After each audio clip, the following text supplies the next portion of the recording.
Blog Talk Radio. Blog Talk Radio. The motherfucking saga continues. Yo, what's up, world?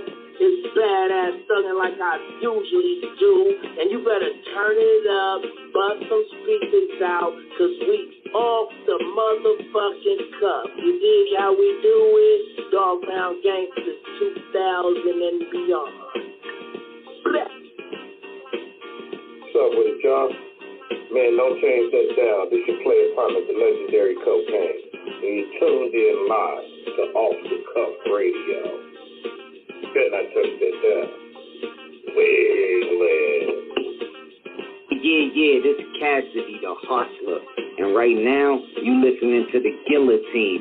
Show them the respect they deserve, man. Off the Cut Radio, man. Y'all already know how they doing it, man. I need y'all to stay tuned. They've been doing it for years, so show them the respect they deserve. And you heard it out of bars, man.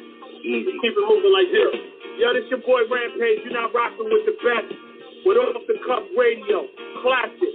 History. Fix your face to all you haters. We off the cuff, baby. What's up, everybody? This your girl, Bonnie Dollars, the Queen of Trap, representing Crenshaw, and you are now tuned in with Off the Cuff Radio. What's up? What's up, y'all? This is Miss Irresistible, giving a shout out to the live show on Friday nights, Off the Cuff Radio, and I'm live from the 704.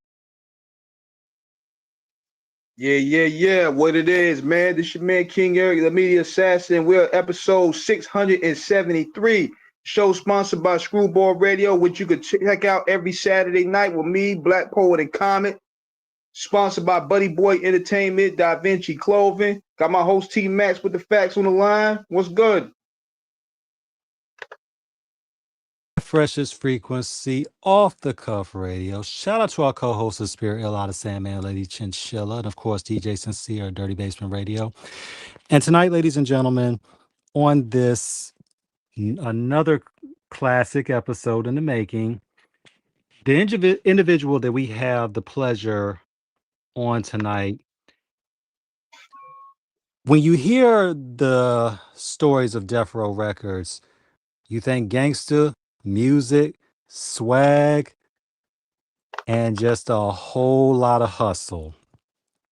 And there are so many stories, people from Cocaine to so many others that we have had the pleasure of interviewing to talk about it. And people that we've known off air and off air. This man that we are about to converse with tonight is one of the integral pieces of it in terms of the muscle, but also one of the most intellectually gifted, savvy, streetwise individuals who has always been stand up 10 toes down and represents everything it means to be a soldier in the crew as one of the pillars of making sure that everything was like it should be over the road. There's really not much else to be said about him other than we are so honored and privileged to have him. And he's here to tell us his life story, everything that he has been through, to clarify matters that have been a subject of speculation and so much more about the man, the myth, and the actual. Ladies and gentlemen, without further ado, the legendary, the one and only, Mob James. What's going on, man? Hey, Mr. James Mcdonald. What's going on there? What's going on with you? Oh man, just over here living life, trying to better myself every day, That's all. Taking care of my grandson. Man, look, father, grandfather, soldier. I mean, you got a lot of stories to tell, man. And we got to get right to it. Tell everybody about yourself.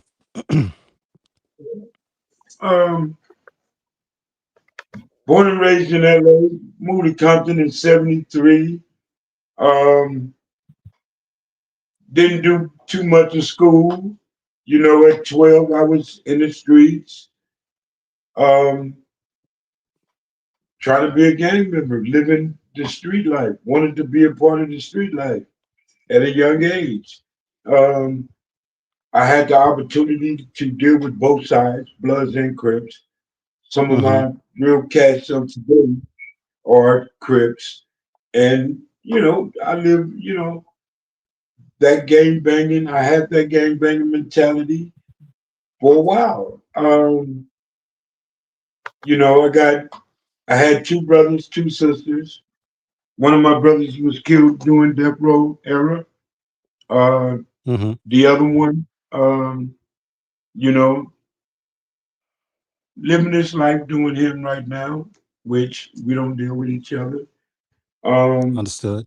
I had the opportunity to take care of my mom for her last 2 years of her life, which elevated me to, you know, straight go out there and do right, live the right way, and be productive for my kids, grandkids, and so ever the people around me.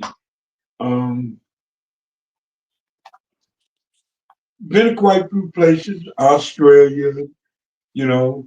Um, I like traveling, going out, hopping in my car, Texas, Virginia, Denver. I've been all over the place, but mainly the last 8 years, I've been sitting on my hands, raising my grandson. I got him he was 1 year old, and he's 9 now. So, Mm. I'm just living a life.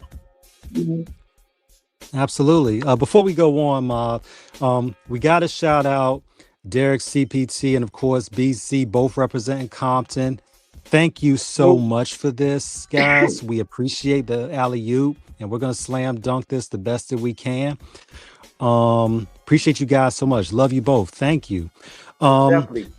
Mob, when you came up during those days, everybody knows about pretty much when the Crips and Bloods between the years of 69 and 71, when Blood, Crip, and Pyru sequentially began to form. When you look at that time when you got put on in the set, what was going on in the streets at that particular time in terms of how uh, uh, everybody was interacting with each other, and what was really happening in terms of how you see things have changed so much over those years? Well, when I step Take out your the time. We door, got time. Take your time. oh yeah, yeah. You want the 100 version or just you want me to run it down a little bit? Mm-hmm. All right. When I first moved to Compton in '73, uh, it was off the hook. When I first moved in my first year of school, I was in the third grade, '74, I believe I was 72 or '74, and I got kicked out of the school district for trying to sell somebody. Um, being in the neighborhood and walking and meeting some of the guys that was over there already, it was just a tight knit. Um, like everybody was friends, everybody was together. It wasn't Mm-hmm. no rah rah. It wasn't no bullshit. Everybody was cool, and Right. as I got older, 14, 15, I started going to juvenile hall, getting in trouble every day. Um, and I had a father that was, let's say, this cat whooped my ass every day. He made me what I became. Um, Busting my head open. I'm talking about stitches the whole nine. Uh, Whooping my ass with stitching cords, his fists. So I learned that nobody can hurt me like that dude did. And I took a lot Mm. of my aggression and my frustration out on the people I was surrounded with. 1980 was the first time I was shot, and I was Mm. shot here in my left side, could have died. And that's when it was on, like really on. I would cut a bat in half, and put a string around it, and I would terrorize with the motherfucker. Um, I was carrying 238s. I wanted to be aggressive as I could be. I wanted to show people or give other people the same shit that my father gave me. I had to be rough. I wanted to prove a point. And I started living like that. I would go to school just to start a fight. I would get there around lunchtime, and at lunchtime I would stand in the middle of the cafeteria, the area outside, and just paw rule. And I was just on some I didn't give a fuck shit because of my life bringing, my upbringings. So this man I'm talking about never taught me anything, never taught me fishing, none of that. He taught me how to be aggressive, how to be rude and disrespectful. Um, I never got nothing else from him. So I I I I did something I knew I was good at. No matter what, I had to be overboard when it came to um, jumping on somebody or wanting to go out and commit certain crimes. I had to be aggressive. I had to prove a point that I was there. When you think about that Especially So time, around that, oh, yeah, I say go ahead, especially King. Go around ahead. that time period, yeah, especially around that time period where you was coming up, it was like the mentality of kill to be killed. You had to be more aggressive. You had to be more vicious than the next man. That was like the mentality going forward. yeah, well, being a blood, being a Paru, in the early '80s, the beginning of the '80s,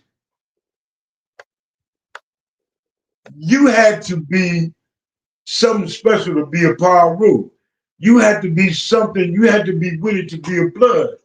And everywhere you went, everything you did, you was outnumbered. We was comfortable in Right. Compton because you had a couple of Crip neighborhoods sprinkled here and there. They wasn't together; they were separated. And but going to jail, you had people had to know who you were. You had to. My point of being a Paru was it was on my hat, it was on my coat, it was in my tennis shoes. You didn't have to ask me where I was from. Nigga, my coat said Blood CK. Back up at Paru, my pirates had IRU, Paru. Everything about me, it wasn't no questions asked. And I had to make it my business to let people know that it was for real. This shit and this life I chose to live was for real. So, I've been shot on 4 different occasions. Um, it wasn't easy being a Paru. It wasn't easy. Going to prison. It's maybe if it's 50 Crips, it's 9 Bloods mixed with Parus. So, we was always outnumbered, but I had to prove the point that I was a Paru for real. Um, Man, and I mean, shout out to our listeners in the stream right now. We see y'all. We appreciate y'all. Thank y'all for listening. When you think Hit about that that like time, button. absolutely. When y'all think about it right now, in terms of when you think about what was going on at that time, of course, when you met the OGs, rest in peace to King Baba Louie, Bobby Lavender, and all those guys. I mean, you all people don't really understand at that time how big it was in terms of where the Crips had rose to prominence and how you all were outnumbered on the streets. And one of the Tanays that was always gospel with the Bloods and Pyrus was that there was never any infighting between each other. You all, for what it was at that period, it was always you stood together, one band, one sound, one crew, one flag, and we ready to bang on anything. Um, when you think about growing up out there in Compton, South Ward, South Waldorf, South Via Barron, Mahalo, West Palm, Stockwell, Your School phone breaking up. Street, can you hear me? See, your phone's breaking up a little bit. Yeah, you good now? Okay. Yeah, Yeah, when you think about Compton Boulevard, Rosecrans, all them spots where everything went down at. Um, and just being out there. Um, Obviously you carved out a reputation for yourself. What did that when was the watershed moment that you realized that you really, really people recognized who you really were out there? well, a lot of people, and this with a lot of guys, a lot of people know the name but don't know the face. They don't have a face with it. And Right. you would hear Mob James this, Mob James that. They never bothered me. I never looked at it like that. I was doing me. I was being a power root. I was being a game banger. Um, I was doing what I thought at that time back then what I was supposed to be doing. And I Hmm. lived that life. And I wanted to live that life to the fullest. And just like most of the people, these guys out there that y'all see, that's it's right here.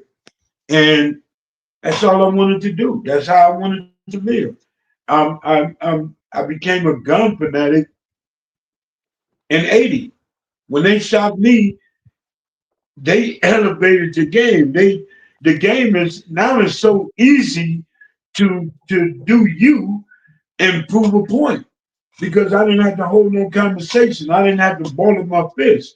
It was so easy to play that role. Should I say? I'm not bragging or nothing like that, but that was the easiest part of the game. That was the easy. I didn't have to uh, uh, be up close, which I preferred, up close and personal. Um, it just made Mob James' job a little more easier at that time. Um, being a power in Compton, everything in Compton was tight neck. No fight, no homies really doing this and that outside of the BS, but wasn't nowhere you couldn't go in Compton without being welcome.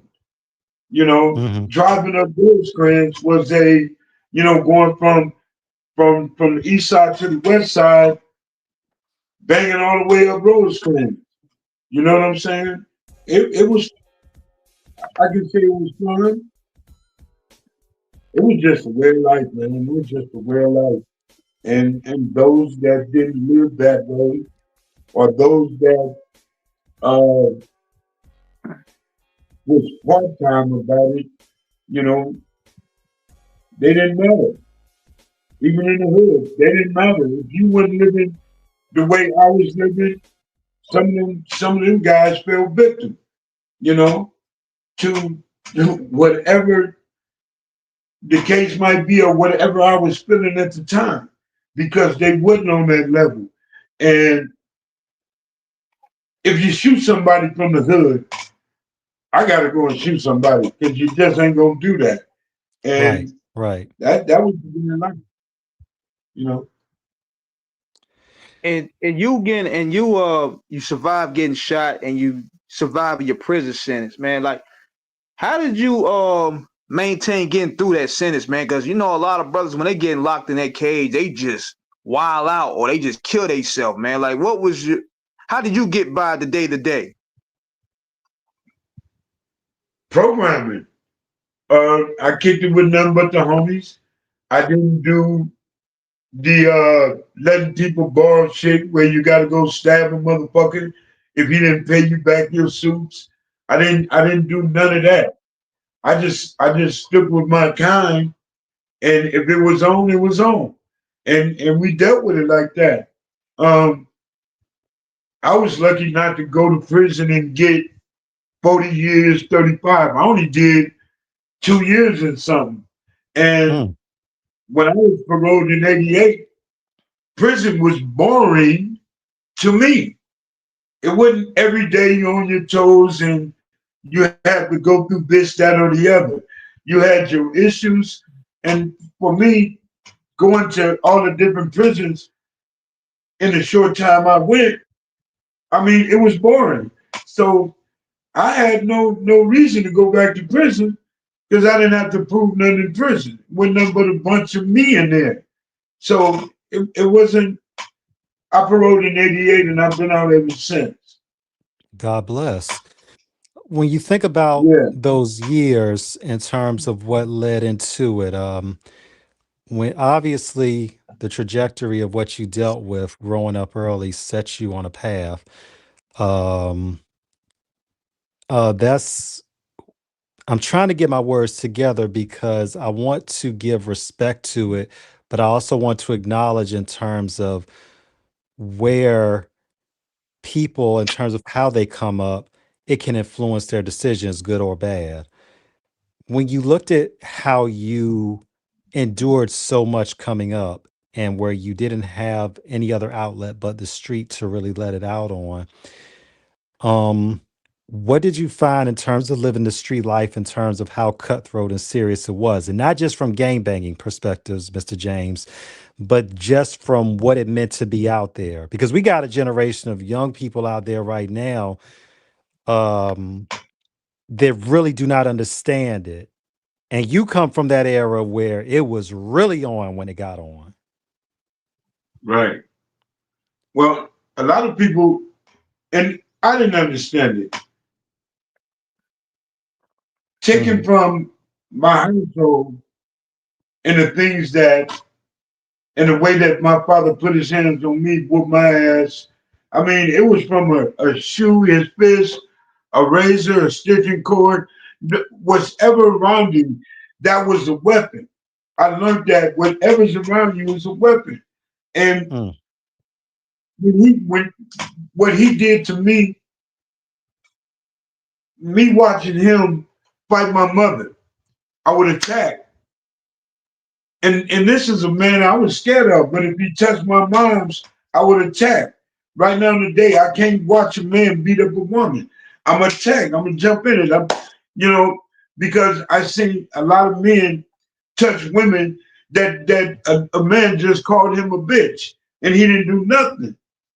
So when I stepped out there, bro, I stepped out there at a young age, but I understood what I was doing. I paid attention to my friends. You ain't finna touch me and get away with it. So I think they saw who I was before I did. I just came with that mentality that, man, I already had this before. I already seen this before. You know what right, I'm saying? And Right. me and my two brothers, we did everything outside of our baby brother didn't go and do the gang banging shit with us. We wouldn't take him, Timmy Root, we wouldn't take him and do nothing with him because we gonna have to deal with our moms. So right. me and Buntry were, were out there. So it's so crazy because I didn't pay attention to the fact that my pops made me what I was until I was out there doing something and I was over aggressive. Right, And, right, I'm thinking I'm carrying, I got the same traits as this dude. This dude taught me how to be something different. And being young, I didn't think about being happy. I didn't think about no good shit. Hanging out and walking the hood with a gun, at a young age, 15, 16 years old. I wanted to do something with the gun. I wasn't thinking about nothing else. I'm in this moment. And like I said, I've been shot in places where I could have been dead, you know? And I never thought about, damn, I could have died today. No, it made me more angry. I got a hole in my chest and I'm out there. They gotta pay for this. I got shot in the back, 4-5. They gotta pay for this. I got up and left the hospital. I got shot with a shotgun. Still got both shots in my hands right now today. And I was like, fuck that. I got shot, almost got my shit shut off. So every time they did something to me,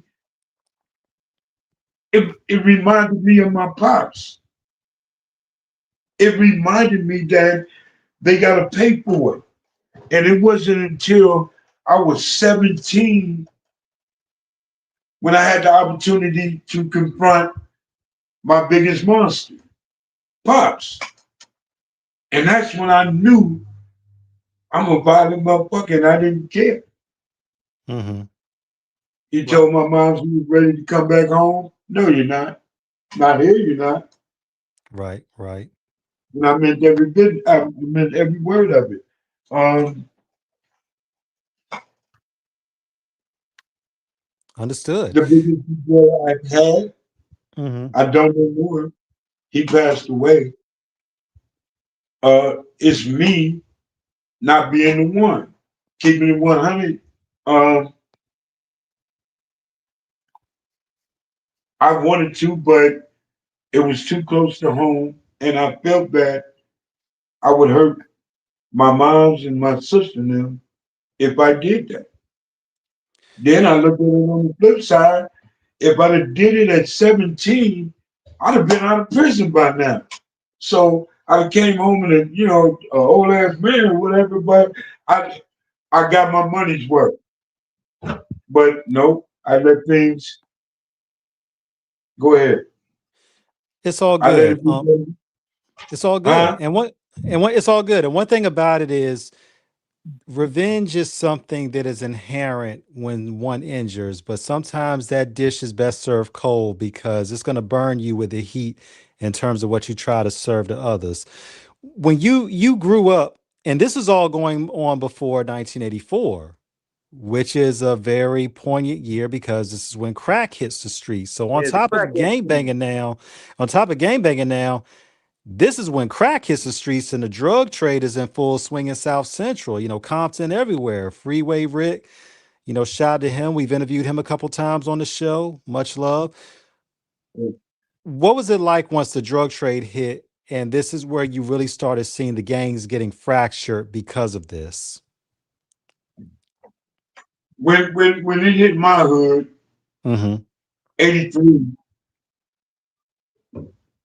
we all turned against each other. Mm-hmm. Cocaine destroyed what we had, the respect we had for each other. Mm-hmm. It killed the game. Um, One of my best friends, Master Ron, he lived with me. And when I got that sack, I went out and started doing me. And I left him out instead of me and my nigga making this money. I chose to do me. Right. And I Right. fucked up like a real brother, homie, slash, we do anything together. I fucked that off because of the cocaine. So Mm-hmm. we start seeing some of the homeboys' mamas, hanging out, looking fucked up, then turned into something different. And then it didn't matter no more.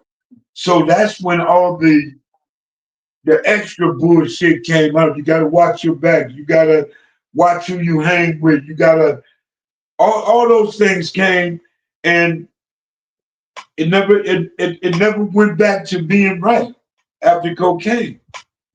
Never went back to being right. And that's just not in my neighborhood, but you seen it all over.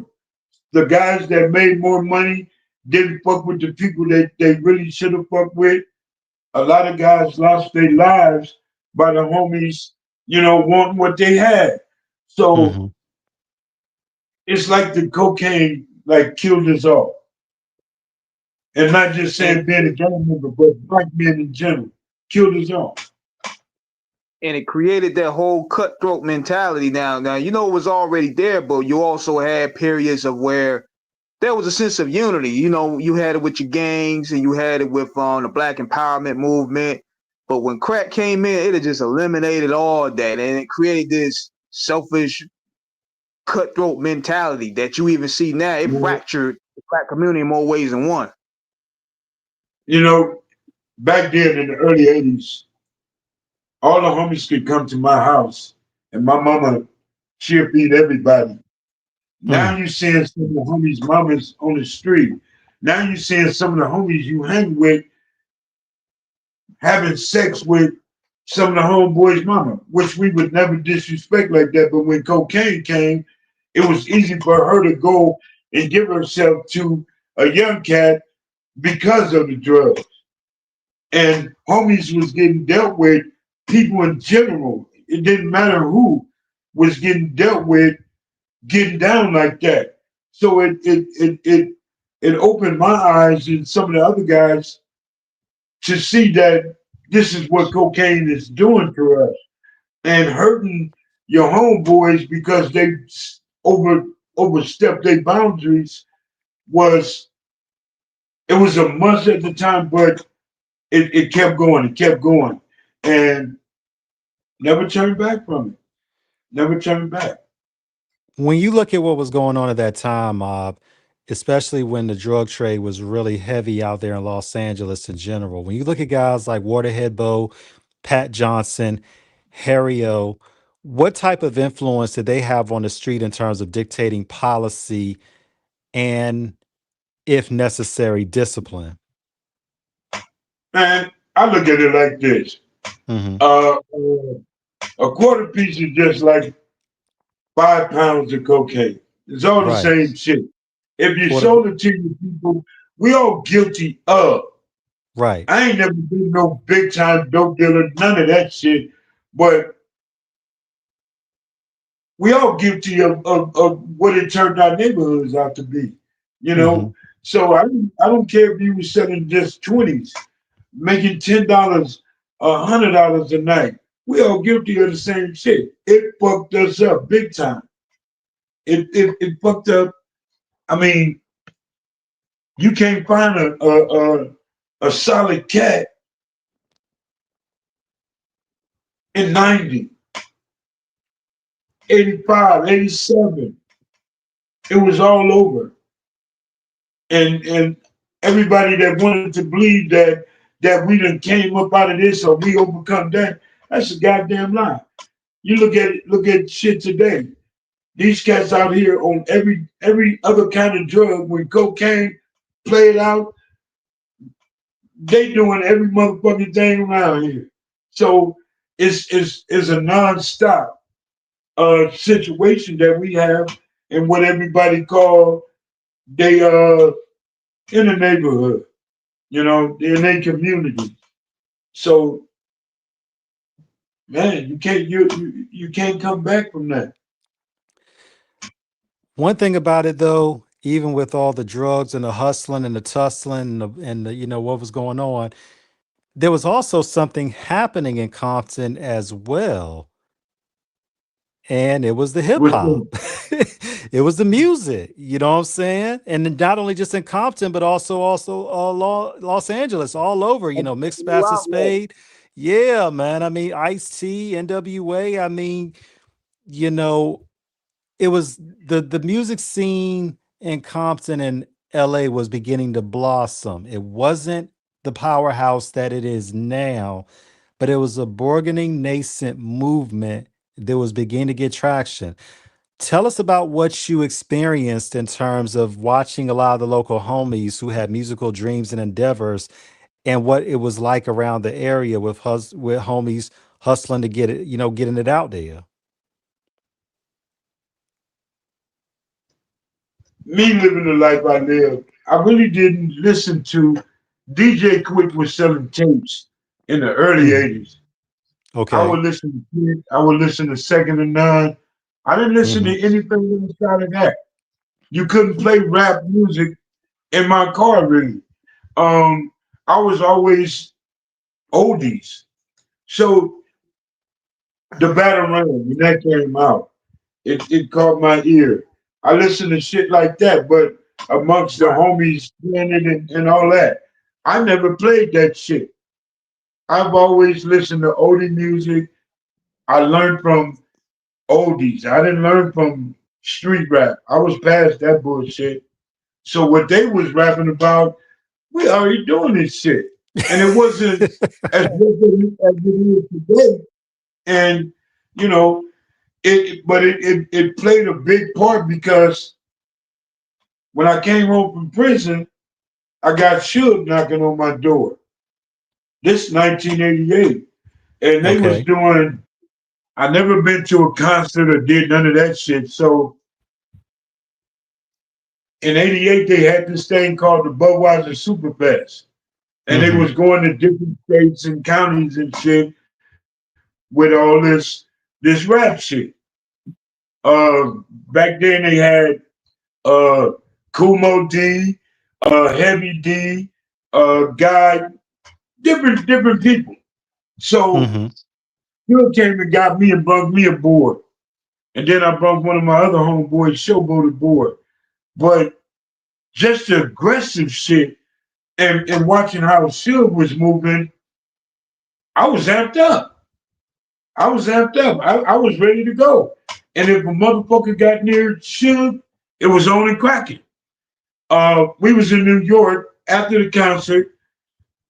New York Police Department was getting at these brothers' file. I couldn't find it. I had to get involved. Me and my homeboy Showboat. And we was ready to fight the police because they was bumping his brother up in a fucked up way. Mm-hmm. So I was hooked up after that part. And you know, going different places with Suge and what Suge wanted at the time, I gave him everything he asked for. Everything he asked for. If he looked a certain kind of way, niggas got their ass for. It didn't matter how big they were. It didn't matter. It didn't matter at all. It didn't When you matter think at about, all. Or they said, mm-hmm. I Yeah, when you look at can't that hear you. time, Mob, and obviously you said 88, so obviously, Straight Outta Compton's dropped, King T, you said Quick was already moving, and of course Ice-T put on for the city of Los Angeles. Um, because when we think about the original crew, you, Suge, Buntry, Neckbone, Heron, all of them, and then some of the other homies would come later on. And if I'm not mistaken, and please correct me if I'm wrong, because we want to get this right. Is this when Suge was still kind of in his early stages in terms of being a bodyguard and such at first, before he actually made the transition into music? When he came and got me, he was a bodyguard for his cousin Big West Yes, out of sir. Capitol Records. Yes, And sir. that's how he started his journey. Now, Mm-hmm. what Suge knew he had to do was people was already scared of him because he was a big dude and he was West cousin, and Right. they wouldn't fuck with Suge.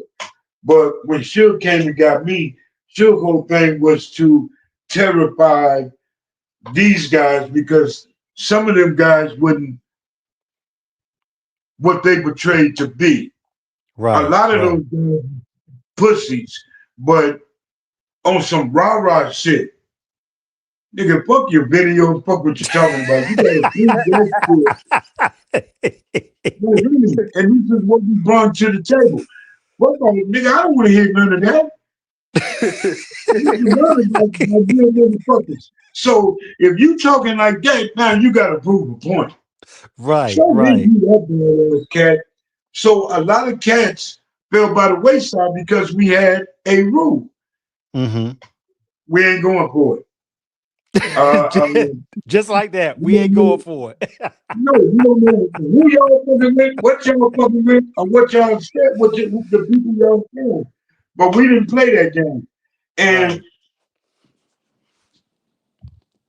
it didn't take no time because a bunch of them came after the fact. Got you. Me, Got you. K Dub, and two of the other little homies. You know Okay. what I'm saying? Shout out K Came. Dub. We know who he is. Yeah. Yeah. So when they saw that and the things that we was doing, now here Buntry get out, save me a spot. I got you when you get out of prison. And when he Mm-hmm. came home from prison, you know, I didn't really want to do the blind shit and I didn't want to, you know, the extra. I was tired. So Buntry started going places and being Suge right hand man. And Mm-hmm. then Buntry and the neck bones and the G's and those other cats. So, but it was all homies. So it was good. And it just changed the game when you seen 20 big old black motherfuckers straight out of the penitentiary. 15 of them still on parole but didn't give a fuck. And they whooping ass, beating the shit out of people, living that life for real. I'm talking about get 20 motherfuckers in a room and you don't hear, I can't do that, I'm not gonna do that, or you do it yourself. They would take flight. And when people saw that, they're not looking at Suge. They looking at his goddamn bodyguards. Right. They looking Right. at all Right. of that. So just imagine going to a club and everybody does, you know, spread Part like the apart. Red Sea. Part like the Red Yeah, Sea. that part. And it's crazy. It's so crazy. So now we are known for. I don't give a fuck if you're a football team. We gonna beat your ass. Get out of line. We whooped the Rams football team ass. You know they got out of line with Suge. Suge called it. There wasn't no conversation. It was. It's like 7 of them, big old motherfuckers. I'm talking about, and I know they in shape, but we whooped their motherfucking ass, no questions asked. And we were pissed off after the fact because Suge should have handled this business right then and there without us there. Right. Um, Right. but he had no leadership. He was no leader whatsoever. So he did the right thing. But, you know, I mean,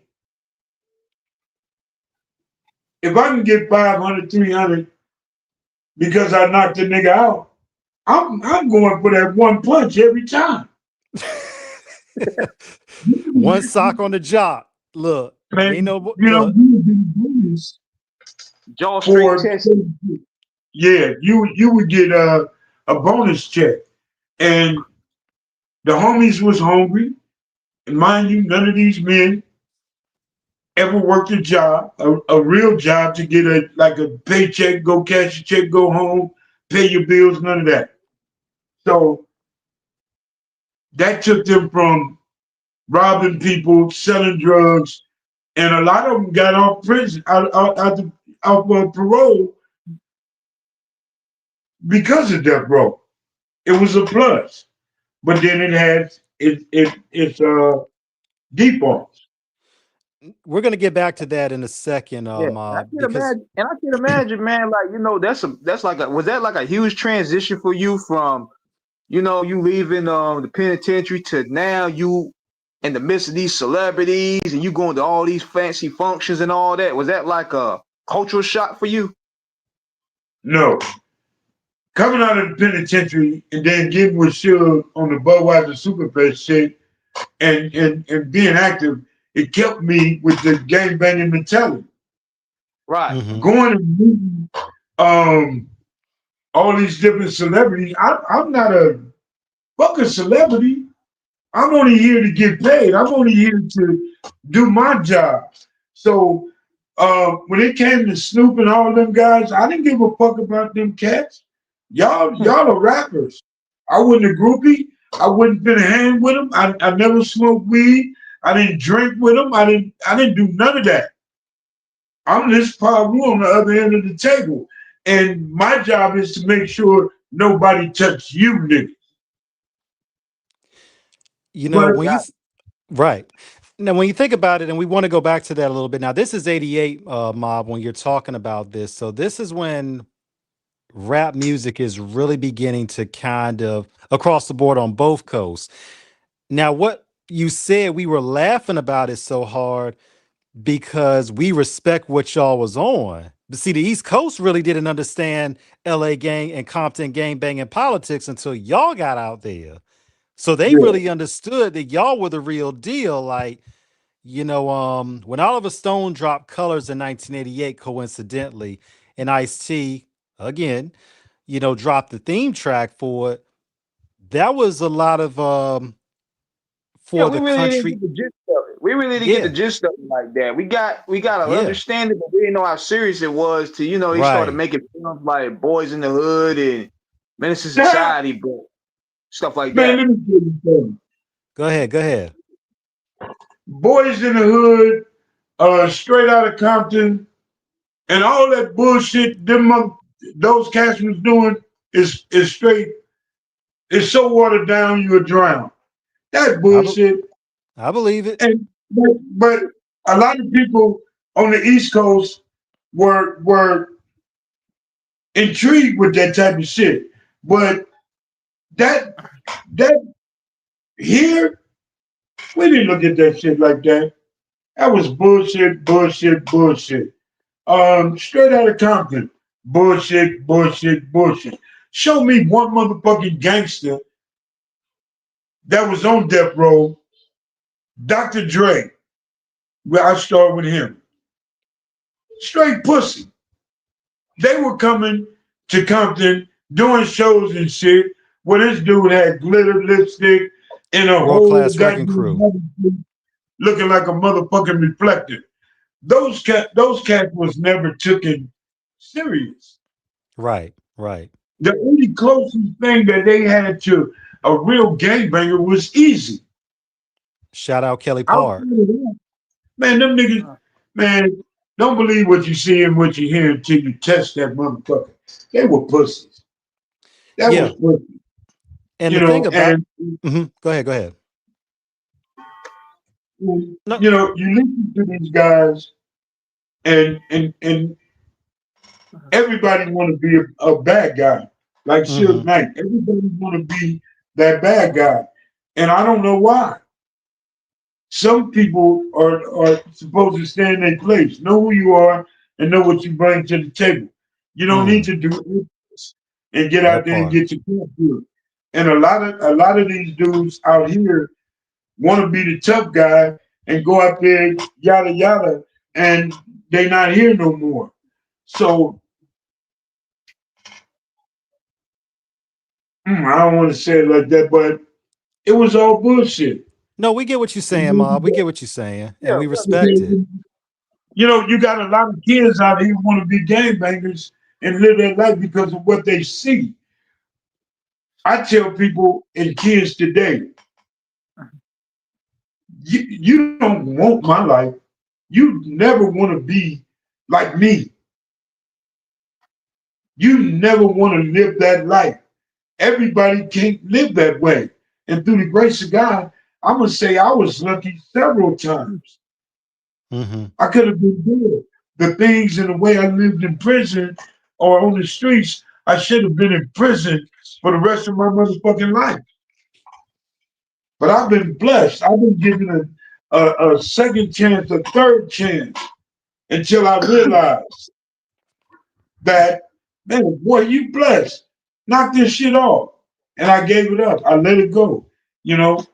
And uh, uh, uh, these guys want to live that life, and they don't have an ounce of that in them.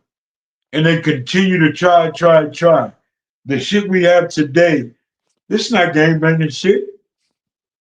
These niggas are straight stupid. Let's They get not into paying attention. Go mhm. ahead. Let's get into that, Mob, because because we're glad you brought that up because you're dropping so many jewels on us. When you look at what was going, when you look at what you all did, and you all had a real reputation back in that day and Yeah, we still out here. do. When you look at what's going on social media today and how so many are, we got so many, youngins out there, the YNs, who are so quick to put out all the business of And all the content. bad things that they do out there, all the worst shit imaginable. And all in the name of trying to manufacture or get a microwave media cook up of some clout out there. You as an OG, how would you all back in the day have looked at it in terms of individuals who were that blatant and stupid, we might add, to put all their criminal behavior online like that? A lot of these guys that's on this motherfucker today would have been killed. A lot of these guys, these social media Mm-hmm. is our cocaine today. Social media is creating gang wars when it shouldn't even be, because Mm-hmm. these things getting on here want to be this bad cat now. Some of these cats you hear say they just started gang banging in 2015. Yeah, you don't, you can't start gang banging in 2015. So living this life today and then getting on social media and posting it, you're telling everybody. And if you had my mentality then and put it with the social media shit today, a lot of these cats wouldn't be here. What the fuck? Y'all think it's funny, but social media is our cocaine. And a lot of these cats, and it's crazy because people that watch this shit, this is the shit they love to hear. They don't want to hear men talking and a man addressing his situations and getting from point A to point B, being a grown man. I done had homies die in my arms. Mm. I done seen some shit in my lifetime where a lot of these cats today is gonna throw up or run. But here we are, social media is bragging about bullshit. Stories that they done heard, and now they able to tell them as if they the real niggas. My neighborhood, some of the cats in my neighborhoods, what all the pussies are being called OG right now. Why the fuck y'all calling this nigga OG? This whole ass nigga, I done beat this nigga. I shot this nigga. I mean, this part of it, this new generation bullshit is, Take your time. Take your time. yeah, I be getting mad, It's but okay. It's okay. Take your time. Take your time. We got an hour. Take your time. you know, Take your thank God time. that I think the way I think now, Mm-hmm. because I can honestly tell these cats, y'all don't know what the fuck y'all doing. Right. These Right. cats is worried about being told on, but you come on social media and tell on yourself. Right. Right. Now you in jail. Now you in the feds. Now you get mad at this dude and you're telling the police everything this dude is doing. Now you got gang ricos all over the globe because you got California cats coming to different states and cities that wouldn't warrant it, or they running from their hood and then they go in different states and start uh, uh, this gang shit, and it's too late when they find out he was a fucking pussy that this nigga got them in Ricos. It's so crazy that, we don't pay attention to what the fuck we see in front of our face. And we allowing social media to dictate how we walk out the front door. I Mm. want to be like that. I want a podcast. Anybody can do a podcast now. Anybody can say what the fuck they want to say. They taking it off of music and bring it to social media, talking. I'm this, I'm that, I'm this. Who gives a fuck? That's how people should look at it. But we're not looking at it like that. Everybody got a camera, everybody videoing shit, and you see people taking videos of young men on the ground. I got so many pictures that people want me to post when I do a show. Mm-hmm. I learned when my brother died that taking life is painful, for one. And I Mm-hmm. watched the pain in my mother, my aunties, and my family. And it fucked me up because, damn, this is what I'm doing? Just because I heard one person, hundreds of people are affected by it. So just imagine, just It's imagine okay. the It's okay. bullshit. The bullshit. No, I'm. It's so fucked up because I have a lot of remorse, in a sense Right. that if we don't look at life, if we don't appreciate living, we are Amen. doomed. And Amen. social media is telling us that our life don't mean shit. And these people allowing us to look like fucking idiots on social media instead of, these grown men like me in their 60s, late 50s. Man, tell these cats, stop, knock it the fuck off. But everybody wants this quick bullshit ass dollar. So this is what we have today. So, man, I say get rid of all of them. It's wild. It's time. You, Hey, I was gonna say this to you. You mhm. know what's wild? It's like we saying we parallel this thing with social media. This thing literally put the battery in a lot of people's back that they would normally never do. But on social media, you could just be anybody or Well, anything for that. it's not just social media. Like me growing up, it was a lot of things that wired me. Um, so this whole planet, it ain't nothing but a cycle. But it just changes a little bit and you see some different shit. But everything I see today has similarities to the way we were brought up in the 70s and here in the 2025. So it's just all a cycle. Killing is the same, but they killing in a different manner. Killing is the same, but they using bigger guns. It ain't 38s and shotguns. It's AK-47s, is high powered weapons. We So 9 times out of 10, you pointed the guns they got today, you gonna peel a motherfucking cap. Opposed to all these bullshit bullets I got in me. Imagine if it was in this time, I wouldn't be here. Ma, we heard stories about how there were guns left in the rail yard out in LA, and you know exactly what I'm speaking on when I said that.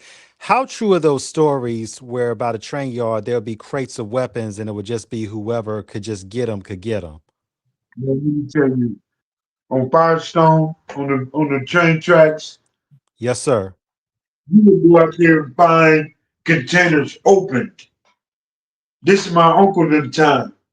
Mm-hmm. And you would find pretty much whatever the fuck you wanted. And they knew Right. what it was all about, but it had to come some kind of way. And I say this, a dumb motherfucker ain't gonna pay attention. This is what the police want. This is what society is telling us. We need y'all to kill yourself. So we gonna step the game up for you. Outside of what the police was doing to the gangbangers, how they would take us to different neighborhoods and drop us the fuck off. How the police, if the gangs, if we weren't at war, they created one by taking life and then come back and say that, oh, we heard Whoop the Whoop killed your homeboy. Why would the police do that? They wanted war. They had to have the conflicts. So as we continue to kill each other, now they got OSSS, they have the gang units, they have all of these things to employ these guys that's working against us. You couldn't be in or caught somewhere in Linwood after 12, you might lose your motherfucking life. Because they was out there and they was ready to kill.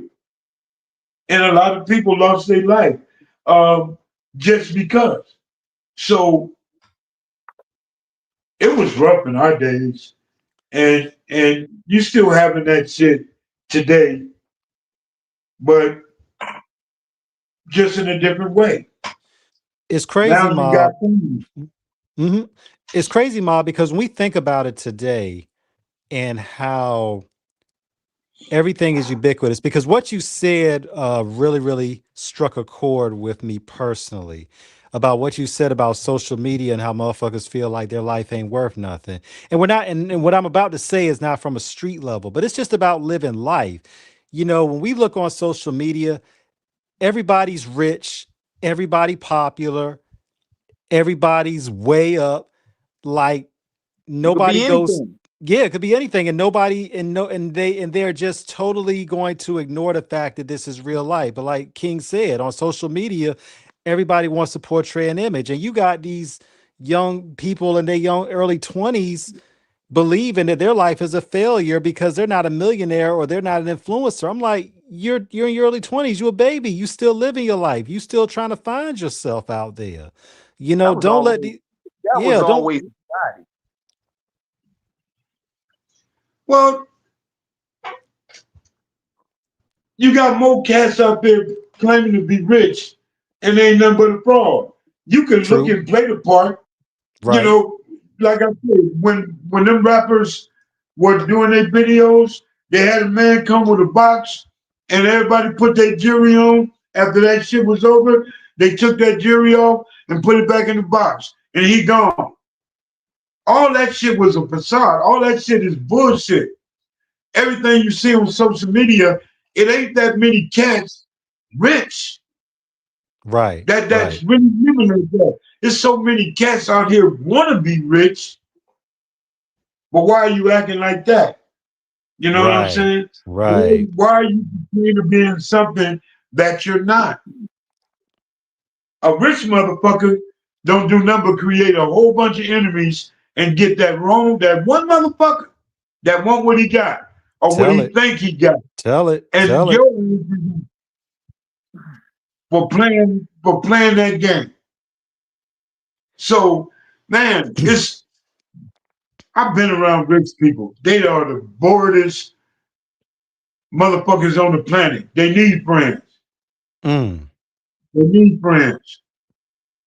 And it don't pay to be rich and then go out there and look for those Mob James niggas. It don't pay you to go out there and want to be or act like the Mob James niggas.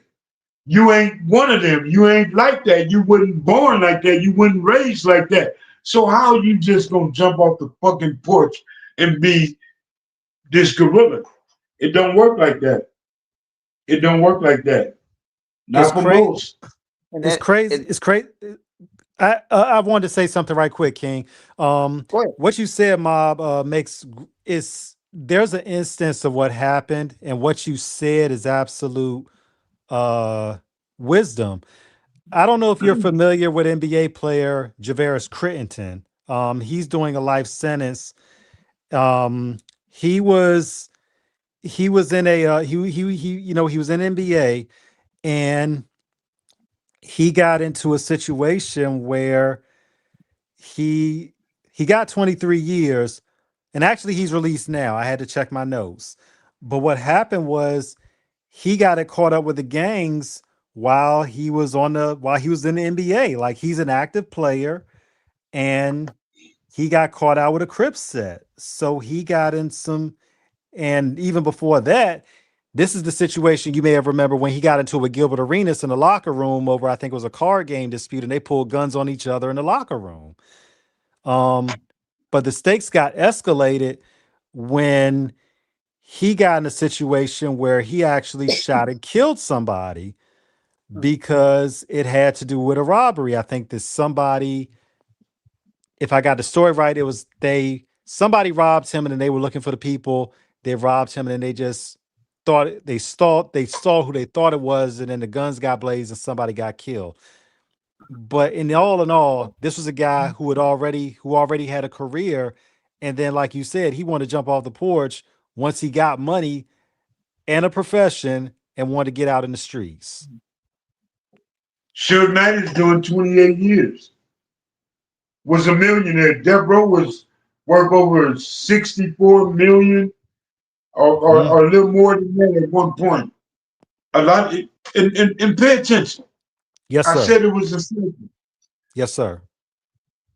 Just because you rich don't mean you got to go back to where you came from to prove a point or say, I'm down. I got y'all. No, Right. you make it, you leave. You made it for a reason. You take care of your family, do whatever you do. But you knew growing up and seeing the hood, everybody, you can't take everybody with you. One of Suge's biggest mistakes. Getting all the homeboys together and bringing them and trying to do something different. But then here we go. You got nothing but bulldogs. Everybody want what you got. Everybody want to be where you at. So all of these guys and some of these guys wanted to talk about the next guy to get closer to the guy. Right. And it created a problem. But here we are.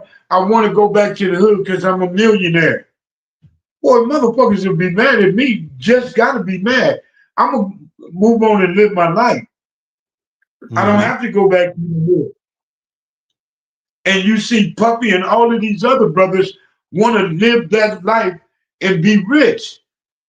Everybody should look at the formula. Every motherfucker that's rich, from NFL, that dude that killed his baby mama, to all these other stuff. We out here. We got a good life. There's no reason for me to go back and try to live something I got away from. I escaped. So here they are in prison. Here they are in the feds for nothing. Move the fuck on. I mean, look at Sam Hurd. Look at Sam Hurd, who played in the NFL, played, I think, for the Cowboys and the Bears, and he got busted in a drug ring. You know what I'm saying? You know, go ahead. Being rich, it's more bad for us to being rich than it is to be rich and happy. Because the majority of the black men that's become rich or got lucky and made it want to come back and realize some shit that he was not really involved in. A lot of these guys, why gangbanging, if we look at it and see the shit on social media, everybody sees that gangbanging ain't giving you no paycheck, you don't get a pension, you get penitentiary, or someone is dead. How healthy is that to be a gang member?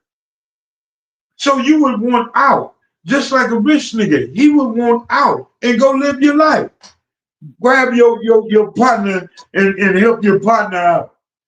But ain't no trying to be a gang member rich. And there's a lot of them that want to be gang members because that's what they need out there. That's what they need out there. When you look at it, I was gonna say this. Now, many people going back to the time where you was on death row, and many people will say that the minute where Suge started being on magazine covers, wearing the red on and stuff like that with the Rolls Royces, that was kind of like leading to the downfall. Now, when you being around him personally interacting with him every day, what did you start seeing him starting to change for the worse? Man, let me tell you, Suge wore a green suit, looked like the Grinch. And his dress code wasn't when his dress code changed, he changed. When the Mm-hmm. cars came, he changed. And it was about Suge at that time. When Suge started doing the vibes and all that bullshit, Suge became one of these motherfuckers that now that he got it, now he want to be everything. Just like the majority of these cats that make money and they want to be everything. Now I can be seen. Now I can fuck and be around certain women I couldn't be around at the beginning, or I knew wouldn't fuck with me. Suge became everything he wasn't supposed to be. Suge didn't have no business interacting in, let's say, squabbles. Uh, he didn't have to be argumentative with nobody. You had a force behind you that took care of all that. But when he wanted to participate in the squabbles and all that other shit, this is what Suge wanted and couldn't do as a teenager. His mama It's and them didn't allow him to walk through the hood. His mama didn't. They didn't allow him to wear a burgundy bandana. Suge didn't carry pistols and walk the hood with us. So by having money, it allowed him to change. It allowed him to buy his way into some bullshit. It allowed him to sign his name to the devil and implement himself in a lot of the bullshit and the things that we were doing. Now it's he's a cra- penitentiary. it's crazy, Ma, because we came up in that era of because we were young at the time that Death Row, formerly Future Shock in 1991 before it became Death Row in 1992. So we were young at the time when we first heard the Chronic with Dr. Dre dropping Deep Cover, of course, with Snoop. Shout out to them, for the music. And when Death Row came out, and when Dr. Dre's A Chronic album dropped, we're watching nothing but a G Thing video, and we're like just blown away with everything. And we like, yo, like they really living it out there. And that's what influenced y'all. Y'all on the outside looking in. Right, right, right, Everybody needs to ask themselves. I wonder what happens when the cameras turned off. right. I wonder how it should interact when the camera's off with all these gorillas or without the gorillas. That's what everybody needs to focus on. Everybody is so damn. They live in that life. Snoop Dogg didn't see the benefits or reap the benefits of these motherfucking albums until Suge said it was time. Mm. Suge would give them cars and there being his name. Snoop So talked if he about got this in an interview. more, He talked about this. Yes, he talked about this. yeah. So, like a lot of these guys, I was just telling my homeboy yesterday, how in the fuck did Suge have that much control when all these gorillas, or the majority of these gorillas, turned in their car because he went to prison? And you go back to living a regular life because he don't want you to have fun out there. And motherfuckers turned in their cars. And I didn't Mm. understand that. I wish he would ask me for something. Nigga, I'm gonna beat your ass. Shut the fuck up.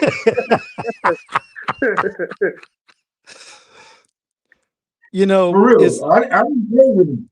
no, and it's You all facts. Yeah, and it's crazy, know? Mob, because when we look at it at the time, because from the years of 1992 to 1995, with the infamous Source Awards, we didn't really know who Suge was like that. For those 3 years, he was pretty much in the background. And then when he had that infamous, thing in New York, where he went to New York and all the, Pyrus was with him, and he said, y'all want to sign to a label, y'all don't see an executive all up in the videos Big dog dancing. shit. And the cool thing about it, if Suge knew how to dance, that motherfucker would have been in it. He would have been dancing. Real you talk. know, but let me say this real quick. No, go ahead, please. He gave us opportunity, but at the same time, giving opportunity, he introduced a lot of these guys to something they didn't want to let go. Right, They were having fun meeting the people they was meeting because they'd never been out of Compton. They were having fun with getting a paycheck, having a bank account, fixing their cars and do certain shit. So, but then in the same token, we lost 12, 13 people, up under his bullshit. So we This is lost more than what we got. this is stuff that happened off the books in terms of the stuff that didn't make the news, right? This that happened when cameras was off. Right. So all these people say free Suge Knight and free this and free that. The last one that was killed, Terry Carter. Rest in peace, Terry. If they say Suge is a beast, somebody told me if Suge was on the street, I wouldn't talk the way I talk. So on Bomb First, I told Suge like this. You this hood nigga, name or tell a story you was in the hood that something happened. Or I'm gonna give y'all 5 different things that I done to Suge. I can tell you right now today. I tell Suge I'm gonna whoop his ass and I got a check for it. Come to the office, I got something for you. Man, they just want you mad at me. I go to the office, I get a goddamn check. So I didn't have to fuck with you. I just tell you I'm gonna whoop your ass. I got paid. So it wasn't nothing, with his lowrider. I got 5 motherfucking checks because I told the nigga I ain't giving it back. Fuck you. How many times I catch this nigga in the corner and about to whoop his ass? So all of this is behind the scenes, bro. And I can honestly say, and I'm gonna use me for an example. Okay. There's always a tough guy out there. But nigga, remember, there's a tougher guy out there that feel the same way I do. So I say tread lightly. I say watch your back. I say everything. But Suge Knight was not one of those guys. I tell it to his face, or I tell anybody else. Suge was a pussy and still is a pussy. And anybody want to say I'm lying? Prove me wrong. And there's another part, and there's another guy you forgot too, Mob. That's the guy who you push around too much, and then he's decided he had enough. He may not be the toughest guy, but he's decided today ain't the day no more. And then he's going to come and do something. I mean, everybody can continue to be pushed in the corner. That's why I say when you approach somebody, you got to be 100 and real with it. You got to be faster on the draw than that person because you don't know who you fucking with. And a lot of these guys are seeing that today. A lot of these cats in LA are losing their lives because they don't pay attention or they believe that they're the toughest motherfucker out here. Being with your grandson like you are, we know how much you love him. As a black man, as a parent, what does it mean for you for him to have a better life in terms of understanding the world, and that there are possibilities for him to really, really go out and fulfill his potential? What's up? How you? What's going on with you, man? You good? This Leno. All right. What's going on? He gone. He made a cameo and then he dipped. But what does it mean for you to for him to have a better life and to understand things in terms of knowing that there's more outside of gang banging? There's academics, there's sports, there's finding a vocation that he can express himself in, that he can really grow and flourish. Man, I have 2 sons. And I refuse for my boys to live like their father. So my sons grew up not being able to pierce their ears because I never wore earrings. I don't Mm-hmm. wear jewelry. My sons have never ever been in jail. Mm. My oldest son will be 40 in January, January the 5th. My youngest son will be 25. They have never lived their gang life. If I'd have seen that in them, they'd have had a problem with their daddy. Mm. I'm not living with that. I have never thought that I need to be their friend to be their father. I'm their Right. father. So my daughter, on the other hand, uh, her mother was a gang member, from Southside, and I took care of her for 8 years when her mother went to prison. Mm-hmm. And I waited a year. Her mother got married, got into truck driving with her husband, and I allowed my daughter to go back to her mother. But Mm-hmm. my daughter took the wrong turn because her moms went back to doing drugs and all this other shit. So this is my daughter's son here. Mm-hmm. She went to prison and they tried to put him in a system. So at this time, I'm in a motorcycle club. I'm doing everything outside of the law. And he was 1 year old. So I said, I can't let this happen. Mm. I'm Papa. Being grandpa is like being a father. Mm. So I took it upon myself to walk away from everything, drinking, everything, to raise my grandson. So here I am, just stop the street shit, and I'm taking care of 1 year old child. I respect every single mother out there that take care of their kids. That's a hard ass job. And Yeah. to stop everything, the females, all that other shit, to raise my grandson, I just patted myself on the back and said I can do it. And here we We'll are, pat you on the back for it. We'll shake your hand, man. everything. And it's a lot of men out there like me that's doing that. A friend of mine woke me up to, man, they just don't televise how strong black man is with their kids and their grandkids. So I'm doing it without the knowledge of knowing that there's a whole bunch of us out there like me that's doing that. And it's been a privilege. My grandson saved me from going back to the old me, from listening to people speak negative on me.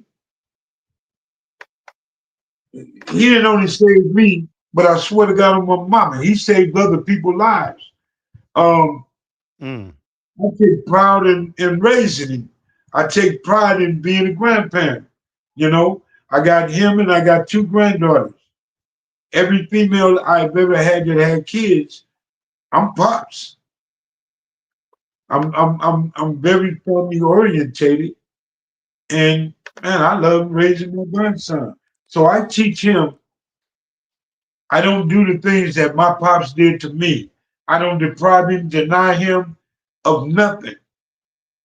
If you earn it, I'll get it to you. It ain't just given to you. So Right. I'm Right. teaching him all the things that I didn't understand growing up. And one thing I love is he's not growing up angry. Mm. So at this point, I can honestly say I broke that chain with him. Praise God. And I give all praise to God because me at that time, I knew I wasn't ready to do that.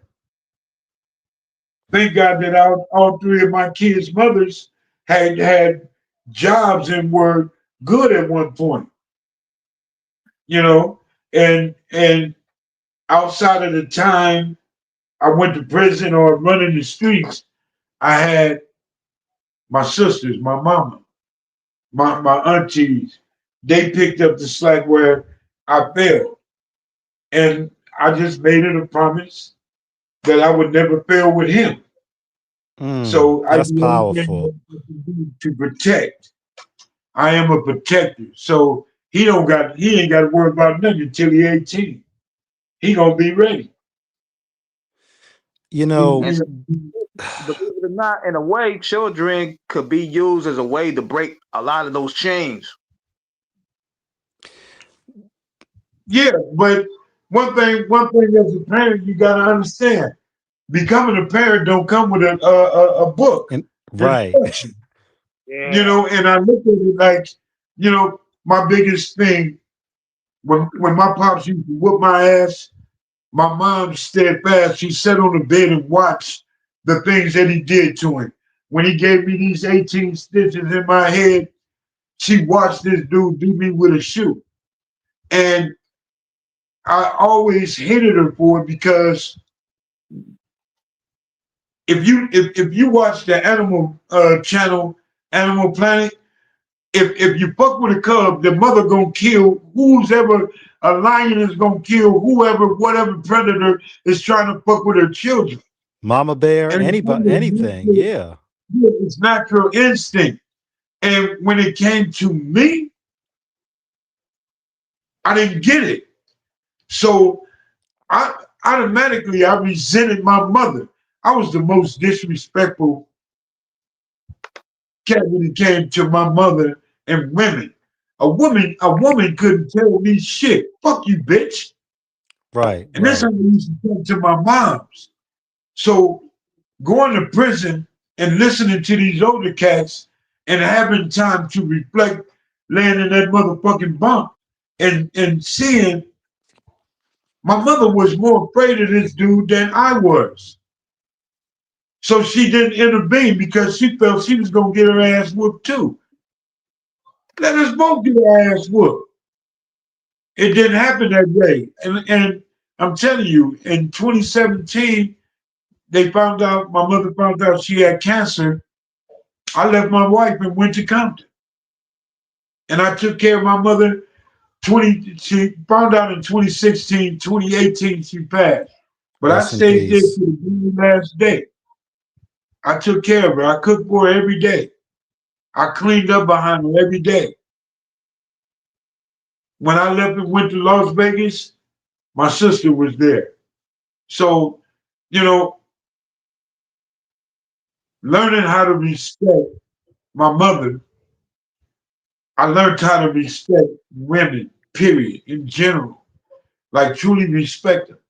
And it wasn't till then my relationships became longer and longer. You know, sometimes I fucked up, especially on the motorcycle set. I would get caught with a woman on the back of my bike, and my girl would be mad for a minute, and shit happened.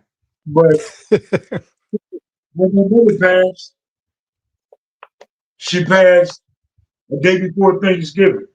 This is the Mm, hardest time for I understand. me and her. It allowed us to talk. It allowed her to apologize to me for what she didn't do, the things she allowed. And then I couldn't do nothing but be a man and accept it and apologize to my mother for being this asshole, for being this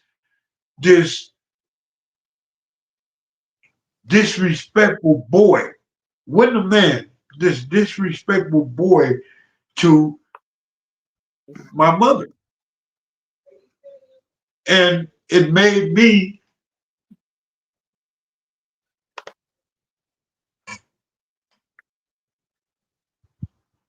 it made me a better man. It made me a better man. You know, Mob, when we and God bless, because that was powerful. That testimony was powerful because you found the most powerful element of emotion that can reside in a human being, and that is the power of forgiveness. That is the And that essence of shit made God's. me That is the it that is the it essence of tears God's me. love.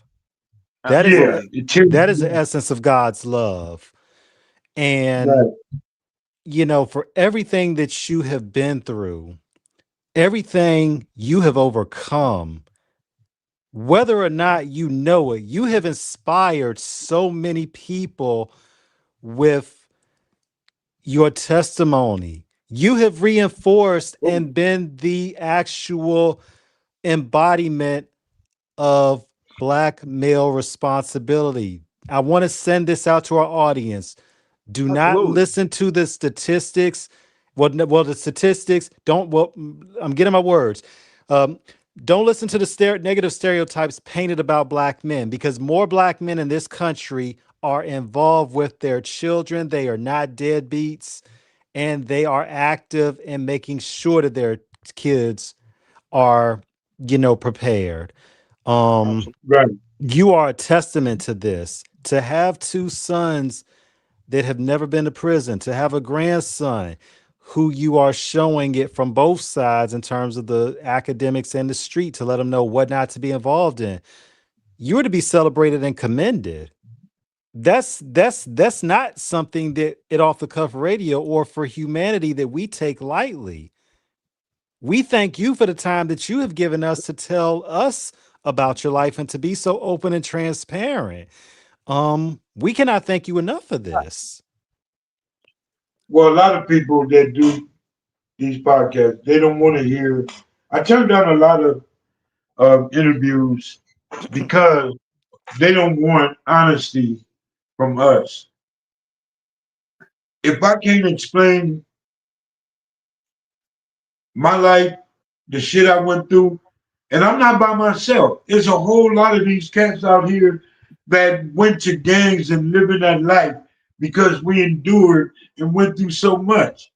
I grew up, my mother and father never bailed me out of jail ever in my lifetime, but they bailed out both of my brothers. Um, I wasn't worth, and I felt I wasn't worth the money. I was a risk. And a lot of these cats are just like me. A lot of these men out here are just like me. Me understanding what a Black man is. I was 50 years old, damn near 50 years old when I understood being a man, like a for real man. Um, and so many men out there got real stories. If they put it out there and people can hear it, it'll change the world. A lot of these cats, a lot of these young cats will go and try to find different revenues, and you know, they don't have to be like this. They don't have to be like this. They didn't have to live the way I did. And I'm upfront. I can admit that I've done a lot of bullshit. I've tried to create shit that will fuck up the name Mob James. Uh, you know, but I realized can't nobody kill Mob James' character but him. Mm. And I ended the book on that when I tell everybody I'm James Mcdonald. I killed Mob James. I got rid of him. I can't be both. I fight with that every now and then. I need to go back to being Mob James where they understand me. No, I got a lot of people understand me now. So I don't need to go back into that and be him and be destructive and continue to tear down. Continue to tear down people. Black men that I don't even know. I don't have no beef with, no encounters with. And I just couldn't live that life no more. And Perfect I'm better segue. off. Perfect Yeah, segue. somebody, Yeah. yeah, I was gonna say somebody have a question here. It said, Perfect when segue. did Yes. you realize the gang war lifestyle was at the time instigated by others?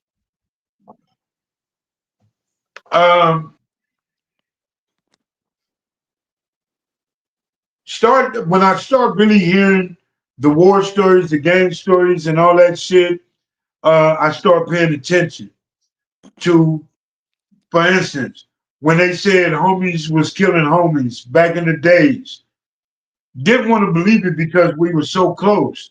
But then Right. when reality set in, you couldn't help but believe it. And that's when the cocaine thing came. And you start seeing different neighborhoods and people start getting killed by their own people. So that's when you had to open your eyes a little wider and pay attention to the people that you deal with, which today they call them your friends, or your best friend is your worstest friend, or your enemy. 2002, when my brother was killed, I knew right then and there, done. I couldn't represent a neighborhood and live this life that I was living and giving my all to when my own people took my brother's life. I couldn't do it no more. So Go ahead. In 2002, Mob James was done. He was dead. I killed him. I got rid of him. It was hard, but I had to let him go. I had to let him go and live the right way, which is what I'm doing now. I was a man that I couldn't say thank you, Jesus, in front of the homeboys because I didn't want no nigga to think that that was a sign of weakness or I'm getting weak. You fuck around and be dead playing with me. So I didn't do that. I didn't do that. Right now today, I can say thank you, Jesus. I'm blessed. In the name of Jesus. I can pray. I can read my Bible. And I don't care who around. I don't care who hear that. This is my life. So nothing else matters but what I'm doing today. And I have a lot of people trying to take me out of that character. And they know damn well they don't want to see Mob James. They know they don't. Go ahead. You know what? To go into that, bro. I remember sharing a clip of you. This was like a while back. You and Charleston White when y'all was in that same facility together, and it got real hectic in there. Now I'm looking at what people are saying on the internet, and I was like, dude, knowing how we know about you, I'm like, man, he could have ripped his eye off the socket. But you know, he's a better man right now. You know what I mean? But let us know how that happened, and going forward, where you going forward with that? Well, after that was over, I came home. I came back to California, put my shit in the trunk, and came home. I didn't look at it as nothing big. If Charleston White was 2 feet taller, I'd have broke his motherfucking neck. But he's standing down here, and I see the fear in him. So I didn't push the issue. Back in my days, you didn't get no credit for doing something to somebody that wasn't gonna do nothing back or try. And that would have been a waste of time for me. And I'd have been in Lord knows what, because I know he would have told the police. So I didn't fuck with him. I let him go. And the next day, I saw Charleston, tapped him on his ass, and just said, "You good, baby?" And he was like, "Yeah, I'm good. All right, bring your ass over here. Let's put this fire together for the kids." And he came over, built the wood, put the wood together with me for the fire, the bonfire, and I went on by my business. So, listening to Charleston White talk and this Dewberry dude, Dewberry,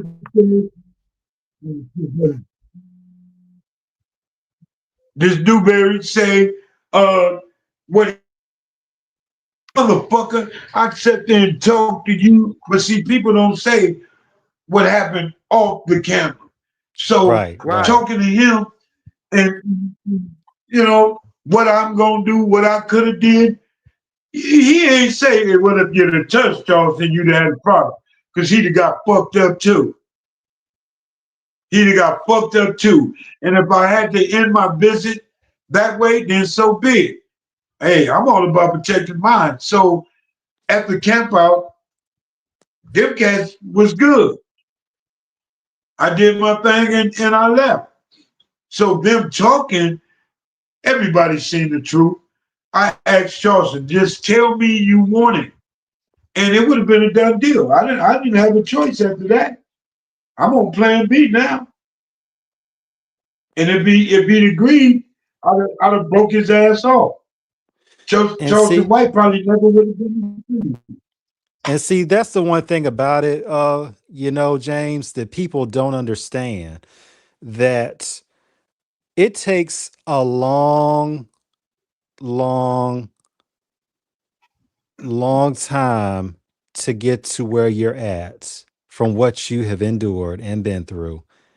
And for you to grow, to evolve, to stand faithfully and concretely in your faith and your convictions as a man changed, this is what people have to understand.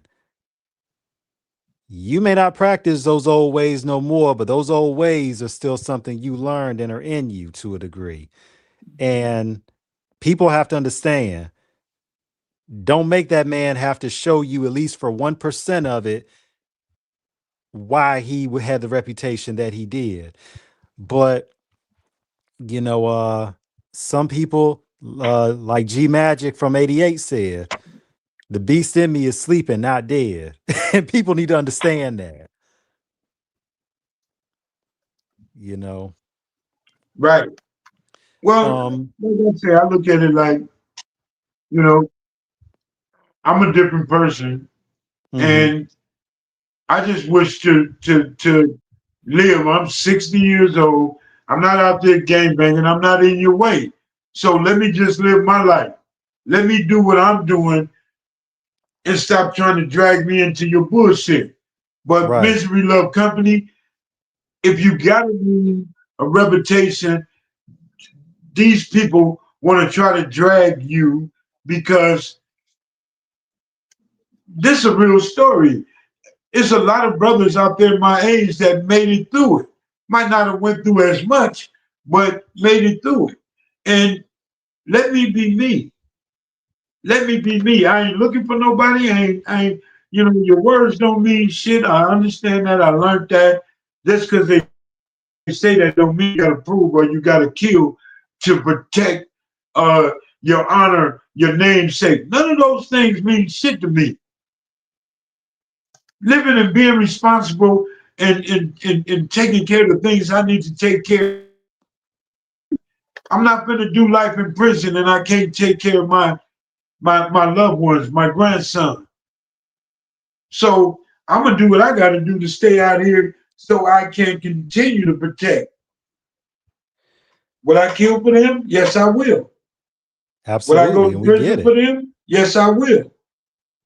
But we're not going for that to happen, so I ain't got to worry about none of that. I don't have to worry about none of that. So, you know, it's just a whole lot of people out there like me um, that are that truly understand what growing up and understanding and elevating with all this shit. And I'm just glad to be amongst those that made it out, that got a Kind of, chance to live life the yeah, way I should. kind of as a anecdotal cousin to it. It's kind of like sounding like how Dre left Death Row. Um, I still have that Source magazine from 1996 when Dre talked about why he made the decision to leave when he did, because kind of a cousin to yourself. Dre said, I saw too much that was going on and I had to get away from it. He's like, it was just too unpredictable, and there is a point where you Dre got realize, scared. go ahead. Dre was scared, and Hmm. Dre didn't know how to say I want out when he wanted out. Right. He worked himself to that. Dre Got was you. scared that he might become a victim any day. Hmm. Dre was on pins and needles. I don't care what nobody say. We believe it. It wasn't a huh? We believe it. We believe it. Yeah, Knowing the stories we know and we've heard from people off yeah, air, we believe it. right. So let's give Dre credit for leaving. Dre had another opportunity. He didn't leave until that opportunity came. He signed on the dotted line and he walked away from Death Row with nothing. Right. And he did the right thing. And it was his choice. And, it wasn't nothing Suge could do about it. Nigga, you done took my woman. Suge did everything in the book to disrespect Dre, belittle him. Mm-hmm.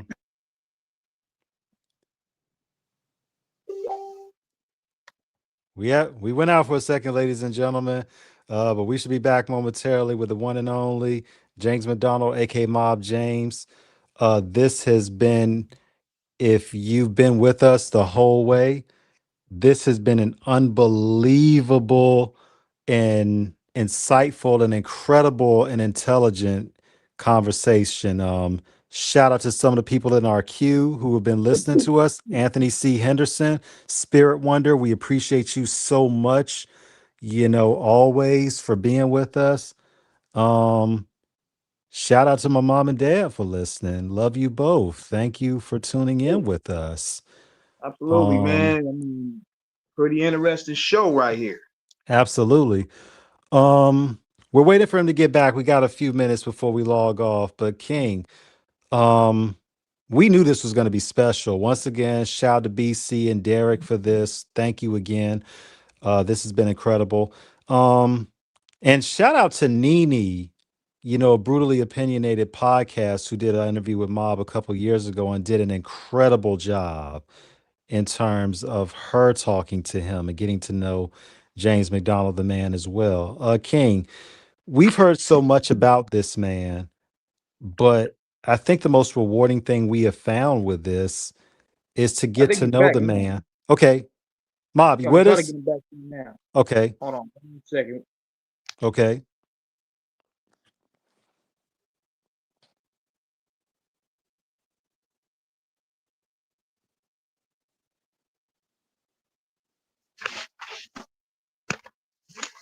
Okay, we got him. He should be coming in momentarily. Here I go. Okay, we got you. Yeah. But when you think, and when you think about that, like you said, Mob, and a lot of people know the story, some don't, but you figure Dre, like you said, was able to leave because Dre was 50% owner in Death Row. So all he had to do was pretty much just give his share up. What did people, when you saw how business was handled just in terms of what was going on at that time, what did you see in terms of how business should be conducted and how business should not be conducted dealing with people, which is the most important element? Well, when everything started going bad for me, Mm-hmm.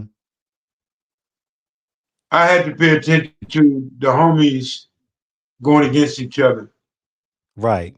And one rule we had growing up in Compton and being a Paru, that we never go against the grain, that Right. we never Right. do the unthinkable to, you know what I'm saying? Once I seen that was breached, it was time to go. So we opened up Let Me Ride Hydraulics. I did that. So I didn't have to be around the bullshit. It was some people that I didn't want to put my hands on, and I didn't. So I was never a Suge yes man. Mm. I was never, if I didn't like it, I didn't do it. And it became more common to do shit that wasn't even necessary. You know what I'm Right. saying? I walked away. I knew this was it. Other than that, it would have sent me back to prison. And I didn't get this far to go back to prison, so I walked away from the bullshit. And I wouldn't participate in that. I didn't have no arguments with the homies. I had no dog in that fight. I was good. Tell us about that Like I transition told into y'all, I doing was low getting my money. riders. Yeah, I was gonna say this to you. Huh? I was saying that what I was gonna say though, T is many would say that Tupac getting killed in Vegas is what sped everything up to where everything crumbled real quick, but the cracks was already showing.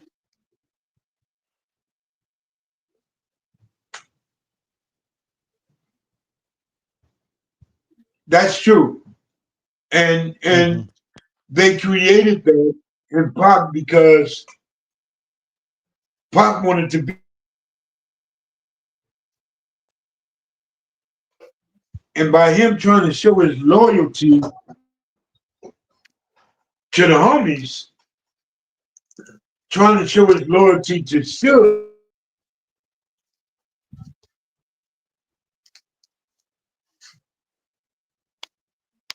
Tupac was never a Compton nigga. Right, So he right, shouldn't have never got into Compton politics. right, right, Tupac put his hands on a let's say a little Mark James. And what I mean by that, he put his hands on the person that didn't accept getting his ass whooped or touched or being handled in that demeanor, the way it happened. Tupac never seen this dude. Tupac never heard of that boy name. So Tupac shouldn't have never got in that situation when it was a blood and crip thing.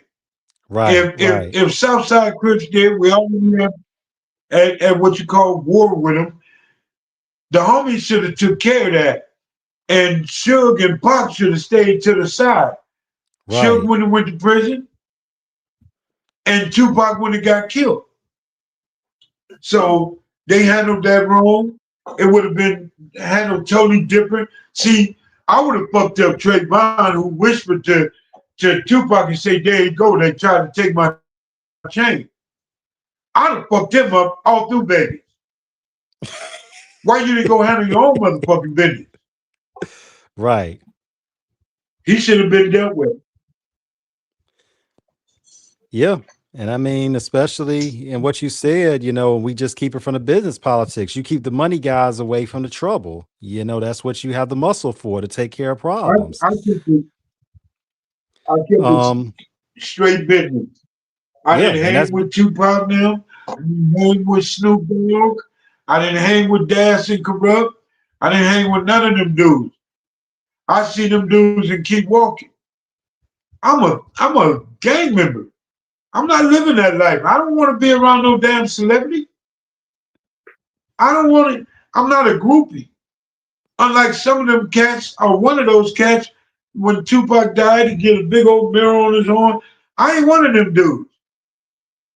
I ain't one of them niggas. Oh yeah, you want to meet Tupac? You want to meet Snoop Dogg? I ain't one of them. And when I bodyguard for Snoop Dogg at his trial, his murder case, his trial, I stayed away from him. I walked as far as the elevators. He went up the elevators. Man, my people turned around and went the other way. When it was over with, his car. But I didn't kick it with him. Let's take a picture. No, that ain't my job. That wasn't my job. I was still lightweight in that lifestyle. I'm a blood. I wasn't fucking with them. I was getting paid to protect them. So it's a difference. right, right. You got a thug nigga that's a straight groupie. He shouldn't be here. Should Dang it, damn it. We always get the good content and then this happens. Man, you know how they be up here on the internet, man. They be trying to strong arm it. Man, listen. Yo, I mean, but that's real though. And Mob was given some real game because when you're on a job, you're on the job. And that's the responsibility and discipline that you have being on the job. You're supposed to concentrate on what the job is at hand. And that's real facts of what he was saying. Um, but that's, when we look at When we look at how it is, man, um, we've been blessed to do this. But one thing about it is when we've done this show, King, is is we've been in this together for so many years. Yes, We've sir. always learned this, that our job as journalists is to be impartial and fair, And when we conduct an interview, we're going to ask questions. We're never going to be disrespectful, but we're going to ask for the Yeah, truth. we And just that's let the people know. We just letting people know how we get down for those who just chiming in because Mob James has a following, and we probably had people that never even knew about our show following just based off that alone. That's right. how we do it around here. You know what I'm saying? Like we let people tell their stories and bear their truth. That's what we Absolutely. do as journalists. You know what I'm saying? We let people tell the truth from their perspective, and we keep it respectful. And most importantly, we want to make sure that this outlet is one of integrity and honesty. And most importantly, the respect for our audience and our guests. Um, and for those listening who have taken the time out of their evening to join us, we thank you so much. We appreciate you. We love you all. God bless you all. He's back. And okay, and he's back. All right. Okay, now, and hopefully they won't try to mess with us no more. Mob, what you said about the discipline that you had in terms of understanding your job and not getting caught up in the limelight, how did you transition that discipline and tenacity into being a lowrider enthusiast and building cars? We need to hear this story.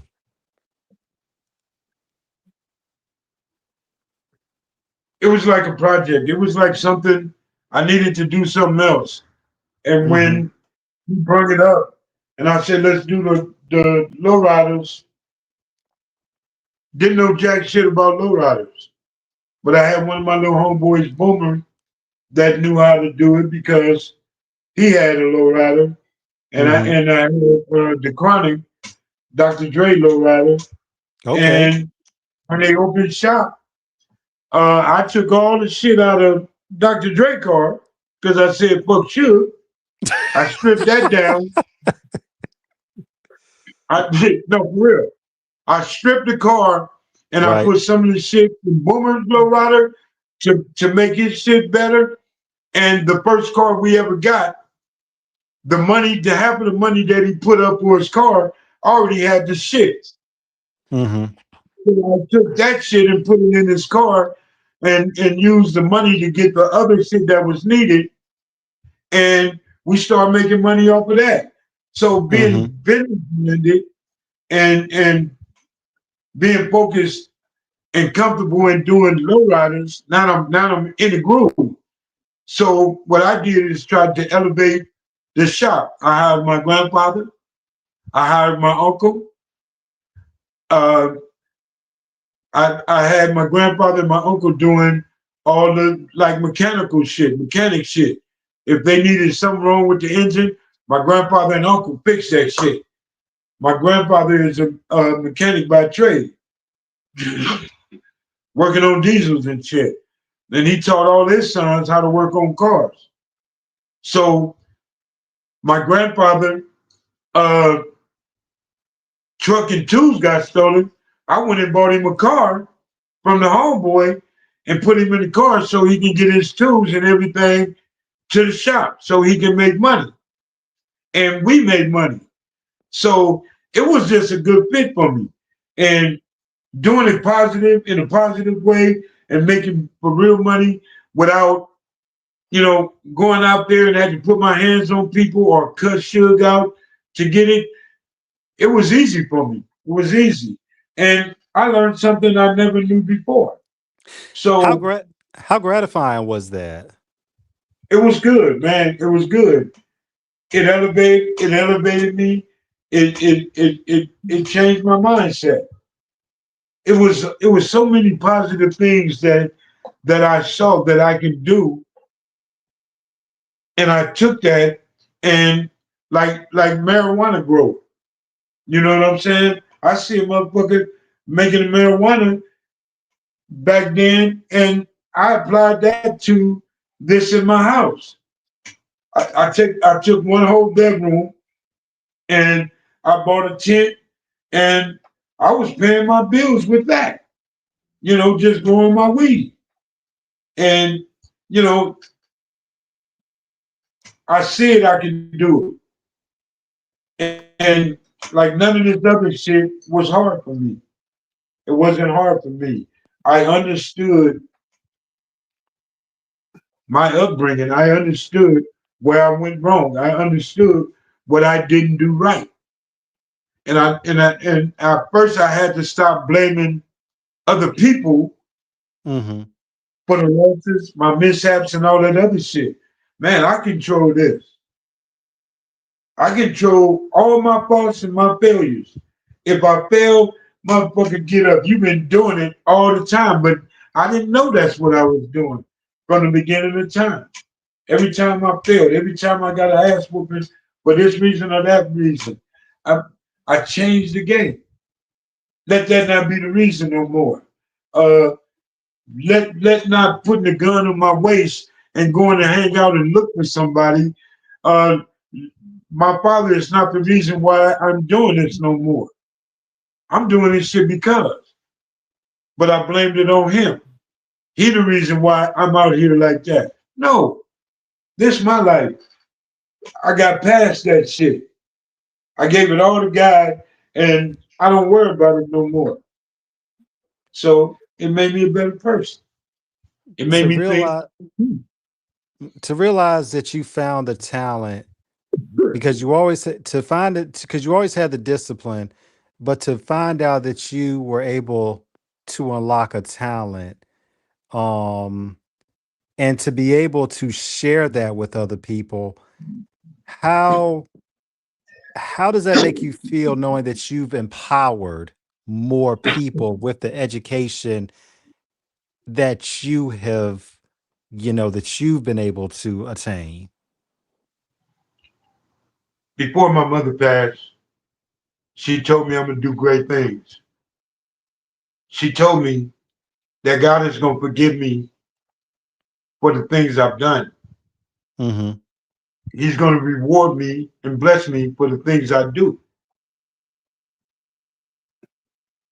I feel so good by the things I do. I don't brag or boast, but I'm proud of myself because I go to a place and I buy 100 blankets and I cook a big pot of soup and I go feed the homeless and give out blankets. Um, I'm proud to be in a place where I can get in my car and drive to Texas, Virginia, and talk to a woman that got two little boys that want to be rough and disrespectful to her. To my boy in Texas, I go out there and he didn't think I was coming, and I pop up, and the first thing he did was cry. Like, damn, you care about my life? I wouldn't be here. Mm. Talk is cheap. I'm here. That man driving trucks, living a hell of a better life. Uh, South Carolina, my little boy out there. Um, I went to see him because Matt was feeling in bad, and I got on the plane and went out there. And when I got there, he had four of his other buddies there. And all of them guys, after my visit, they have turned out to be young men. One of them got killed. He didn't change. One Rest got in killed peace. that was something. But I thank God for the impact that he allowed me to make on certain people. I had a brother that thanked me for his son graduating and him not bearing his son. I told him that ain't on me. Your son graduated because you put him in front of my videos. And it's you. I'm just a vessel for God, bro. And I applauded him. I applauded his son for graduating. You know, haven't talked to him in a long time. I haven't talked to Rodney in Texas. I helped him, but it wasn't me.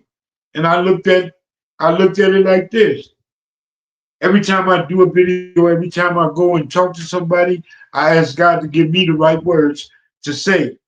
Don't allow me to be this other person and get aggressive, and then they say, I don't want to listen to that dude.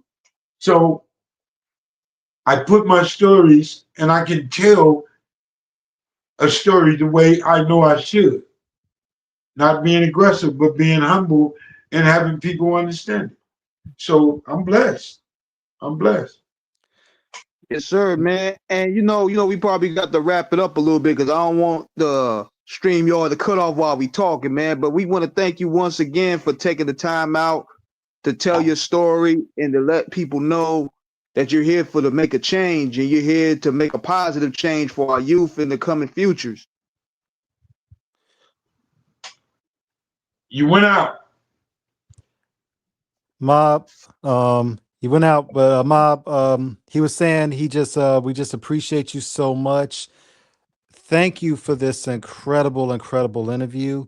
One of insightfulness, one of faith, one of redemption, one of perseverance, overcoming, and most importantly, giving God the grace, the glory, and of course, his essence that has enabled you to empower others with your extraordinary gift and your tales. You're welcome back anytime. Is there anything, is there any message that you like to give in closing to our audience, to the young people out there that may be struggling, that may be hurting, for anyone out there that just needs a word of faith and upliftment? Yeah. Everybody's story ain't the same. So what I did was sit back and reflect on my life up until where I'm at today.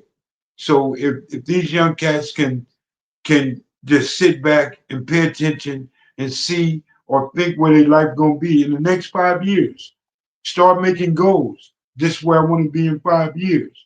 It works.